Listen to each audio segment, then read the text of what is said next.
বিলীন হয় হিয়া ভৰা গান কাঢ়ি চুকনি হনা শুনিবানি দেখা পমা চকুতে চকুৰ নিৰে লয় জিৰণি জীৱনে মৰণে ৰনে লহৰি উদান ৰসনাহি তালে বহি ইছাহত ধান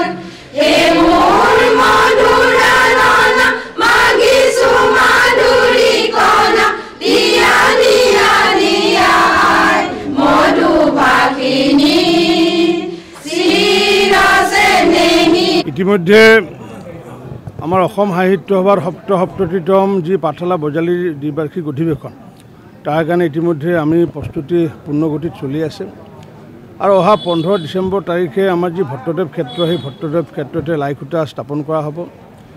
আৰু সমান্তৰালভাৱে যিহেতু আমি গুৱাহাটী মহানগৰ সমিতি এখন যিহেতু আমি গঠন কৰিছিলোঁ আজি সেই গুৱাহাটী মহানগৰ সমিতিৰো আজি সভা আমি অনুষ্ঠিত কৰিম আৰু মহানগৰ যি সমিতি সেই সমিতিত ইতিমধ্যে সভাপতি হিচাপে ডক্টৰ জগদীশ পাটগিৰি ডাঙৰীয়া আৰু সম্পাদক হিচাপে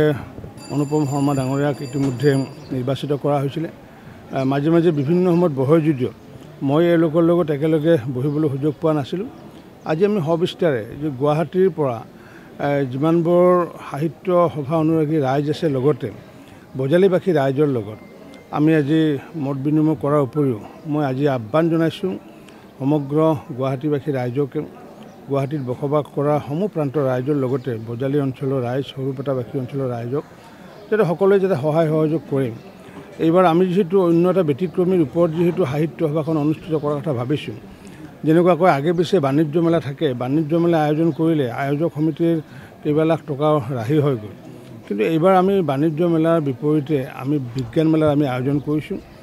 আৰু এই বিজ্ঞান মেলাৰ যিটো সংযোজন এইবাৰ প্ৰথমবাৰৰ কাৰণে সাহিত্য সভাত হ'ব যেতিয়া 87 চনত যেতিয়া অসম সাহিত্য সভা অনুষ্ঠিত হৈছিলে তেতিয়া প্ৰথমবাৰৰ কাৰণে গ্ৰন্থমেলা সংযোজন হৈছিলে সাহিত্য সভাৰ লগত গতিকে এইবাৰ বিজ্ঞান মেলা যিহেতু বজালীত বিজ্ঞানৰ জোৱাৰ আছিলে বা কেইবাগৰাকীও বিশিষ্ট বিজ্ঞানী বজালীৰ পৰা প্ৰতিনিধিত্ব কৰি দেশ বিদেশত কাম কৰি আছে গতিকে সেইকাৰণে যি বজালীৰ যি বিজ্ঞান সেই বিজ্ঞানৰ জোৱাৰক পুনৰ প্লাবিত কৰাৰ কাৰণে আমি বিজ্ঞান মেলা আয়োজন কৰিছোঁ আৰু বাকী নিয়ম মাফিক যিমান সাহিত্য বা যিমান অনুষ্ঠানবোৰ আছে সেইবোৰ থাকিবই